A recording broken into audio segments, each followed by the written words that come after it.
Hello friends, नमस्कार। विकास Sharma education में आपका स्वागत है। आज हम बात कर रहे हैं टेन फ्रेम क्या है और कौन कौन सी एक्टिविटी एफएल ग्रेड में टेन फ्रेम से बच्चों के साथ की जा सकती है। तो रेक्टेंगुलर शेप का एक टीएलएम है जिसके अंदर 2 रो हैं और 5 स्क्वायर्स हैं। एक रो में 5 स्क्वायर, दूसरे रो में 5 स्क्वायर्स हैं। काउंटर्स होते हैं, जैसे मेरे हाथ में ये काउंटर्स अलग कर सकते हैं, इस तरह के काउंटर्स।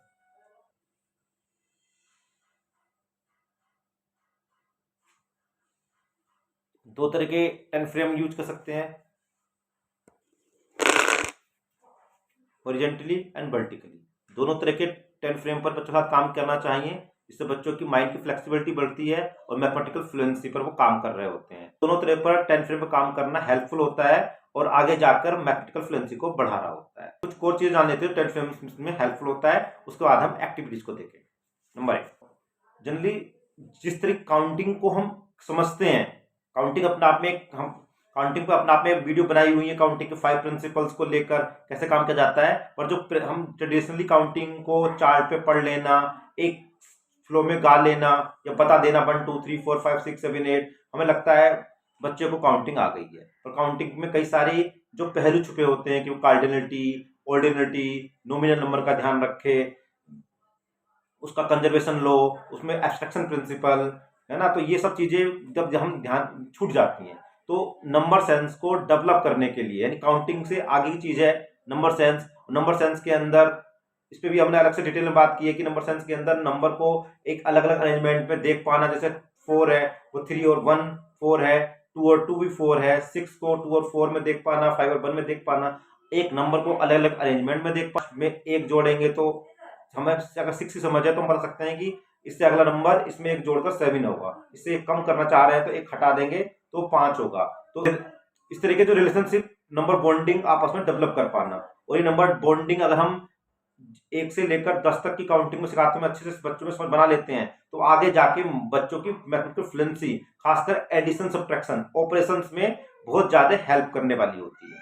ऑड और इवन, जैसे हमें पता होता है कि टेन फ्रेम अगर पेयर बन रहा है तो वो इवन है, पेयर नहीं बन रहा है तो वो ओड है। पेयर नहीं बन रहा है तो ओड है, तो पेयर बन पा रहा है आपका तो वो आपका इवन हो जाएगा। सिंपल इस तरह से हम आगे बढ़ा सकते हैं।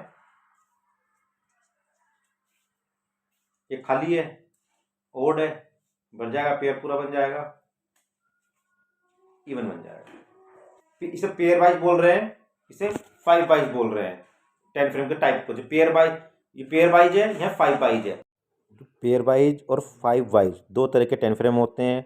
जो पेयर वाइज होता है बच्चों में डबल की capacity and odd even capacity. 5 wise जो होता है बच्चों में 5 के फ्रेम में बच्चों को देखना, 1 लेस देन 1 मोर देन देखने में हेल्प कर रहा होता है।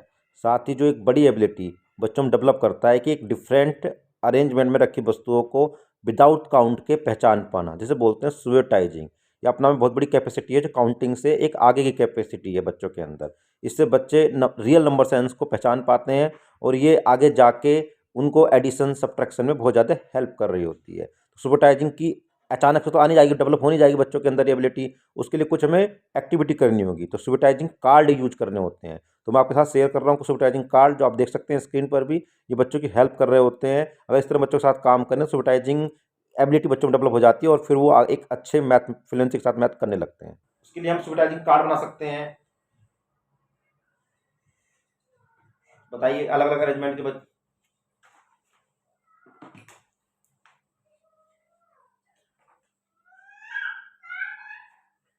आप अपने डिफरेंट डिफरेंट अरेंजमेंट बच्चों के साथ बना सकते हैं, काम कर सकते हैं। बच्चों को काउंट करके बताना है।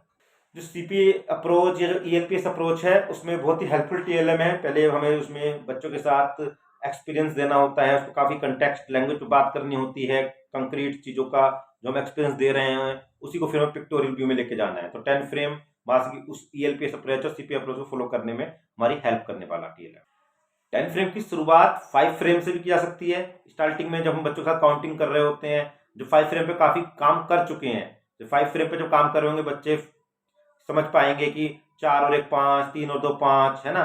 5 के बेस बनाकर बच्चे सारी मन में स्वेटाइजिंग सीख रहे होंगे। उसके बाद 10 फ्रेम, और जब 10 फ्रेम अच्छे से कर लें 20 तक के लिए 2 10 फ्रेम, मल्टीपल 10 फ्रेम एक साथ लेकर काउंटिंग को हम आगे बढ़ा सकते हैं। अब सपोज 35 दिखाना है, 3 10 हम 4 10 फ्रेम लेंगे, 3 फुल होंगे और 4 10 फ्रेम में 5 ही आएंगे। तो काउंटिंग बच्चे विद क्वांटिटी के साथ सीख रहे होंगे। जनरली जो हमारा संख्या का त्रिकोण होता है, जिसमें हमें संख्या नाम, संख्या की मात्रा और संख्या के प्रतीक को देखना होता है, तो जनरली हम संख्या के नाम और प्रतीक पे बहुत ज्यादा काम करते हैं। बच्चे पहचान लेते हैं कि 26 है, ये 62 है, लिख भी लेते हैं, पर एक्चुअल में 26 और 62 में क्या डिफरेंस है वो उन्हें समझ में नहीं आता है। पर जब हम इस तरह के टीएलएम से काम कर रहे होते हैं तो उन्हें क्लियर दिखाई दे रहा होगा कि 62 में 6 10 फ्रेम और अगले 10 फ्रेम में केवल 2 है, 26 में 2 10 फ्रेम भरे हुए हैं, अगले 10 फ्रेम में 6 है। तो वो डिफरेंस क्वांटिटी के साथ जो रिलेशन है वो बनाने में बहुत ज्यादा हेल्पफुल होता है। तो नंबर सेंस के 4 मुख्य पहलू होते हैं। एक होता है स्पेशल रिलेशनशिप, स्पेशल मतलब स्थानिक समझ, अलग अलग अरेंजमेंट में नंबर्स को पहचानना। तो आप स्क्रीन पर देख सकते हैं, सुबिटाइजिंग कार्ड्स हैं, इंसिबिलिटी डेवलप होती है, तो एक ही नंबर को अलग अलग नंबर बोर्ड में देखना शुरू करते हैं और ये उनकी नींव पड़ती है मैथमेटिकल फ्लुएंसी की, जिसको हम आगे जाके प्रोसेस फ्लुएंसी से जोड़ते हैं। 1 मोर देन और 1 लेस देन, 10 फ्रेम बहुत ज्यादा मदद करता है 1 मोर देन और 1 लेस देन के रिलेशनशिप को इजीली समझने में। नेक्स्ट जो है बेंचमार्क ऑफ 5 और 10, आप देख सकते हैं जैसे हम 10 है, 10 को अभी 4 + 6 ना लिख के 4 और 6 इस तरह के हम राउंड वाले फैक्टर में दिखाएं, जैसे आप स्क्रीन पर देख रहे हैं। जैसे 7 को लिखना है 5 और 2, 20 को लिखना है 14 और 6, तो इजीली बच्चे ब्रेक करना सीख जाते हैं एक बड़े काउंटिंग को, एक बड़ी मात्रा को 2 छोटे यूनिट्स में। आगे जाके वो इसको नंबर फैक्ट्स बना रहे होंगे, जैसे 5 + 6 + 4 = 10। ये लेटर है, पर स्टार्टिंग में इस तरह के मौके दें तो वो ज्यादा बेनिफिट रहता है बच्चों को। देखते हैं कि जब सपोज 7 और 9 को ऐड करना है, तो बच्चों को पता है कि 9 में भी एक ब्लैंक है, इधर का एक इधर आ जाएगा, और इधर का जब ये 10 फिल हो गया तो इधर कितना दिखाई दे रहा है, अच्छा दिखाई दे रहा है, 10 और 6 16 हो गया। नेक्स्ट देखते हैं 8 और 4 को जोड़ना है, तो अभी 2 ब्लैंक है, इन 2 को इधर लेके आ गए हम, तो ये फुल हो गया, इधर कितने बचे 2 बचे, 10 और 2 12 हो गए। 7 + 5 ऐड करना है, तो यहाँ 5 है और इस अगले में कितने हैं 3 की जगह ब्लैंक है, इन 3 को इधर लेके आ जाएंगे हम, तो 7 और 3 10 पूरा भर गया, 2 और बचे हैं 10 to 12 हो गए।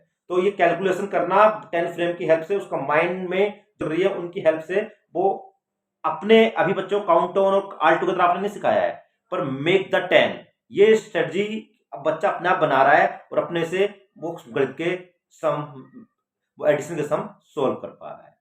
आप भी करके देखिए और अपने एक्सपीरियंस मेरे साथ शेयर कीजिए। ये आपका अपना चैनल है। फ्रेम गतिविधि नंबर 1, आपके पास एक 10 फ्रेम है, आप उस 10 फ्रेम को फ्लैश करोगे,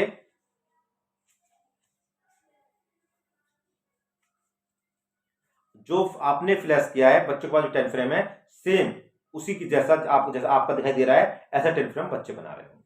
इसमें बच्चों को बच्चे केवल जो आपने बनाया है उसी को बच्चों को बना के दिखाना है। बच्चे पैरिटी करना सीख रहे हैं यहाँ पर, जो टीचर ने जितने नंबर अरेंज किए हैं उतने नंबर मैं भी अरेंज करूँ। हम पूछ सकते कितने अरेंज किए हैं, हम आ सकते मैंने कितने अरेंज किए हैं 5 और 10 7, आपने कितने किए हैं 7। Activity number 1। एक्टिविटी नंबर 2, इस एक्टिविटी में हम टीचर को 10 फ्रेम पे कोई नंबर ड्रॉ करके दिखाना है।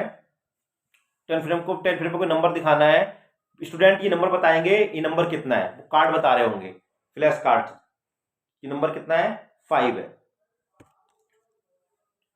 स्टूडेंट नंबर कार्ड या उस नंबर कार्ड पर दिखाना है या फिर बोर्ड पर लिख के दिखा रहे होंगे कि कितने नंबर यहाँ पे दिखाई दे रहे हैं। लाउडली नहीं बुलवाना है, क्योंकि लाउडली सब बच्चे बोलते हैं, पता नहीं चलता है किसका आंसर ठीक है किसका गलत है, तो असेसमेंट में दिक्कत हो जाती है। तो बच्चों को बोर्ड पे मार्क करके लिखने का मौका दें, कितने नंबर दिखाई दे रहे हैं इसमें, डिफरेंट बच्चों को बुलाएं और काउंटिंग चेंज करते रहें, इस पे डिजिट इसकी क्वांटिटी चेंज करते रहें, या फिर वो कुछ हमारे पास फ्लैश कार्ड होते हैं, फ्लैश कार्ड बच्चे दिखा पाए। तो इस तरह से हम इस एक्टिविटी को करा सकते हैं। एक्टिविटी नंबर 3, जब ये 2 एक्टिविटी हो चुकी हैं, फ्लैश द फिंगर, आप अपने 10 फ्रेम पर कोई नंबर डिस्प्ले कर दिखा रहे हैं, बच्चों को उतनी फिंगर डिस्प्ले करनी है। जैसे अभी उस पर कितने 6, तो बच्चे 6 फिंगर दिखा रहे होंगे, तो आपने चेंज किया 4, तो बच्चों को 4 फिंगर दिखानी है। इसमें आप थोड़े से लेवल बढ़ा सकते हो, जब बच्चे इजीली कर रहे हो तो आप कह सकते हैं कि जो मैंने डिस्प्ले किया है आपको दोनों हाथों को यूज करके बताना है। यानी अगर आप एक हाथ से 4 बता रहे हो तो ये ठीक नहीं माना जाएगा, क्योंकि मैंने कंडीशन लगा दी दोनों हाथ यूज करने हैं, तो या तो फिर मैं 2 and 2 करूं 4 और 1 करूं, है ना। तो ये आपने कंडीशन लगा दी कि दोनों हाथ यूज करना है। जैसे आपने कहा आपने डिस्प्ले किया 3 और कंडीशन क्या है, दोनों हाथ यूज करने हैं। तो बच्चों को 1 और 2 या फिर 2 और 1 जैसे बच्चे दोनों हाथ यूज करके बना कर रहे होंगे। या दूसरी कंडीशन लगा सकते हैं आप, एक ही हाथ को यूज करते हुए आपको बताना है। जैसे 3 तो बच्चे बता देंगे 3 पर आप जैसे मान लो आगे बढ़ाते हैं, अब आपने 6 किया सपोज, अब हमने कंडीशन लगा रखी है कि आपको एक ही हाथ यूज करना है। तो बच्चे पहले 5 दिखाएंगे, उसके बाद 1 दिखाएंगे, 5 और 1। तो कितना, अब बच्चे आपका आंसर ठीक कैसे है कि 5 और 1 6 हो गए। जैसे 7 दिखाना है तो 5 दिखाएंगे फिर 2 दिखाएंगे। तो इस तरह आप इसकी लेयर बढ़ा सकते हैं, लेवल इसका फ्लैश द फिंगर। इतना नेक्स्ट एक्टिविटी है, जितना मैं दिखाऊंगा उसको आप एक ज्यादा दिखाओगे। सपोज मैंने दिखाया 10 फ्रेम 6, तो बच्चे को फिंगर में एक 7 दिखाना है। मैंने दिखाया 5, बच्चे 6 दिखा रहे होंगे। इसी के बाद हम कह सकते हैं कि जितना मैं दिखाऊंगा आपको एक कम दिखाना है ना। तो बच्चे जितना हम दिखाएंगे बच्चे उसका एक कम दिखा रहे होंगे, और जो नहीं दिखा रहे होंगे बच्चे आउट हो रहे होंगे। तो इस तरह के गेमिफिकेशन बच्चों को हेल्प करता है। गेमिफिकेशन बहुत इंपॉर्टेंट टर्म है, इसको ध्यान रखें। यानी जो गेम में होता है, बच्चे जीतते हैं, हारते हैं, उन्हें स्टार मिलते हैं, लाइक मिलते हैं, तो इससे बच्चों को मोटिवेशन बढ़ता है। तो इसको हम अपनी क्लासरूम में लेके आए, जो भी हम करा रहे हैं तो उन्हें लाइक मिले, स्टार मिले, तो वो उन्हें ज्यादा स्टार बटोरना चाहते हैं, ज्यादा लाइक बटोरना चाहते हैं, ज्यादा प्राइज लेना चाहते हैं। तो इंट्रिंसिक मोटिवेशन की तरह काम करता है। तो ये एंगल हम हमेशा हर एक्टिविटी में डाल सकते हैं। इसमें हम डिटेल में अलग से बात करेंगे। तो यहाँ पर आपको आइडिया लग गया होगा, हिंट मैंने दे दी है। इसी तरह जैसे बच्चों का लेवल बढ़ रहा है, तो जितना मैं शो कर रहा हूँ 10 फ्रेम में, आप उसमें 2 ज्यादा बताएंगे, जितना मैं शो कर रहा हूँ आप उससे 2 कम बताएंगे। इस तरह इस एक्टिविटी को डिफरेंट वेरिएशन में, डिफरेंट लेवल में, प्रोग्रेशन में क्रमिक रूप से आगे बढ़ते हुए हम बच्चों के साथ कर सकते हैं। नेक्स्ट एक्टिविटी, पासे के साथ आप पासा फेंकिए, पासे पे जितने नंबर आ रहे हैं बच्चे को उतने नंबर 10 फ्रेम में अरेंज करने हैं काउंटर के साथ।